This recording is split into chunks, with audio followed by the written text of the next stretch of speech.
안녕하세요. 건강문제 SOS 엘라입니다. 혹시 소변 보실 때 따끔하고 자꾸만 화장실을 찾게 된 적 있으세요? 그냥 방광염인가 보다 하고 넘어가셨나요? 그런데 말이죠. 그 방광염 계속 반복되면 신장까지 영향을 줄 수 있어요. 오늘은 방광염이 왜 반복되는지, 그리고 어떻게 해야 진짜 회복되는지 하나하나 아주 쉽게 알려드릴게요.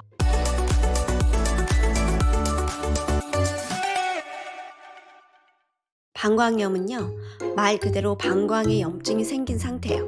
그 원인 중 가장 흔한 건 세균 감염이고요. 특히 대장균이 가장 많아요. 대장균은 원래 장 안에 살고 있어야 하거든요. 그런데 그 대장균이 요도를 통해서 방광까지 침투하면서 염증을 일으킨 거죠. 특히 여성은 요도가 짧아서 세균이 방광까지 더 쉽게 올라갈 수 있어요. 면역력이 떨어졌을 때도 방광염이 잘 생겨요. 감기나 스트레스도 영향을 주고요. 항암 치료처럼 에너지 소모가 큰 시기에는 세균을 막아낼 힘이 부족해지는 거죠. 폐경도 방광염의 중요한 원인 중 하나예요. 에스트로겐이 줄어들면 방광 점막이 얇아지고 건조해져요. 이 방어막이 약해지면 세균이 더 쉽게 들어올 수 있습니다. 게다가 면역력도 떨어져서 염증이 생기기 쉬워요. 그래서 평소엔 괜찮던 균에도 방광염이 잘 생기는 거예요.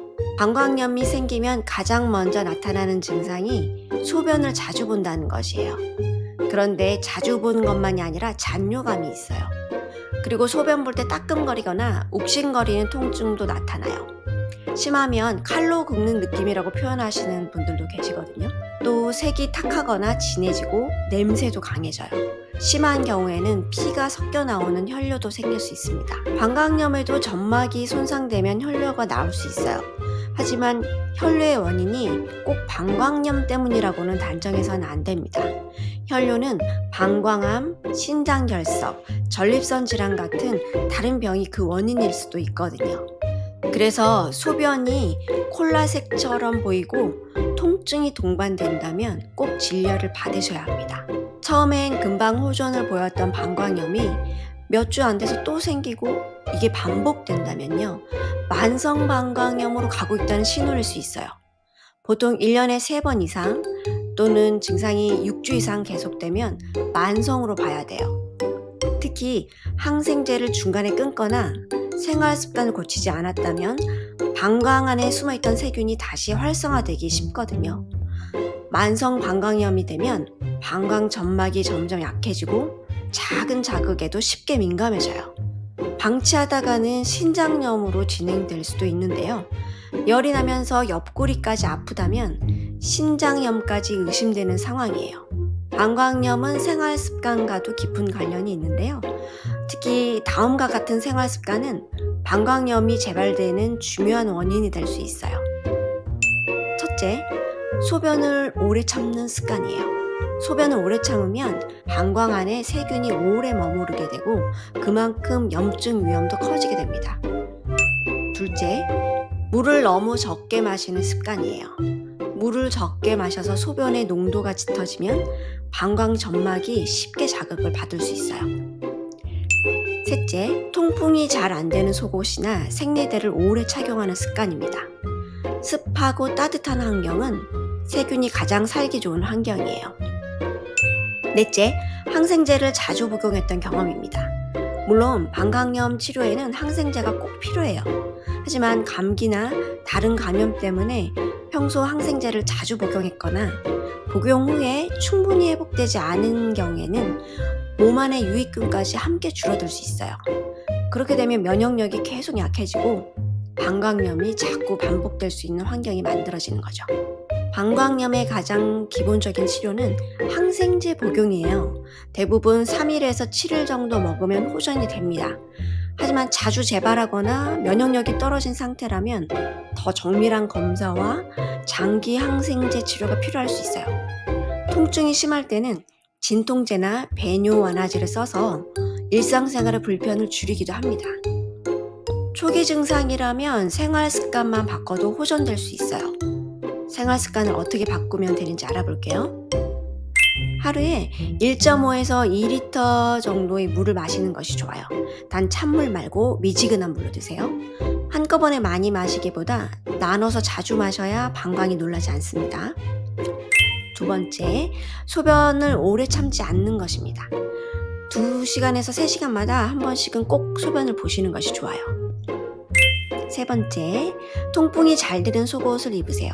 면으로 된 속옷을 입고 운동 후에는 속옷을 꼭 갈아입는 거 잊지 마세요.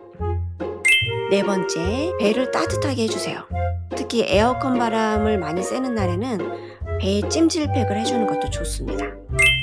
다섯 번째, 용변을 본 후에는 꼭 앞에서 뒤 방향으로 닦으세요. 대장균이 요도로 들어가지 않도록 조심해야 되거든요. 여섯 번째는 따뜻한 차를 자주 드시는 거예요. 오미자차나 우엉차, 민들레차처럼 몸을 편안하게 해주는 차를 추천드립니다.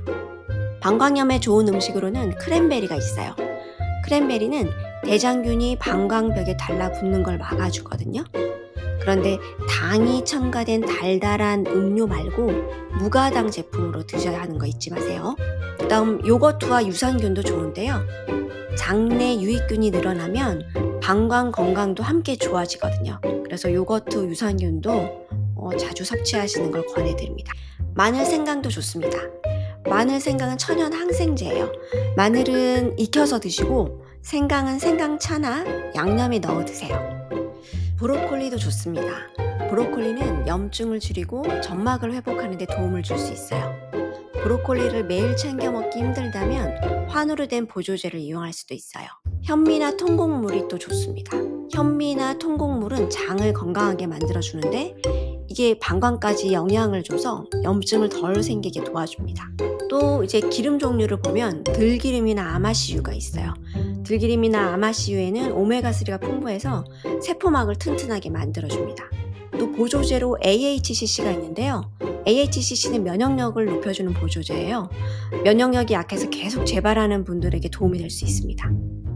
방광염에 피해야 할 음식은요, 달고 맵고 짠 음식입니다. 그리고 커피와 술도 덜 드시는 것이 좋아요. 이런 음식들은 방광을 자극하고 염증을 더 심하게 만들 수 있어요. 방광염은 누구나 한 번쯤은 겪을 수 있는 흔한 질환이지만 제대로 관리하지 않으면 재발할 수 있어요.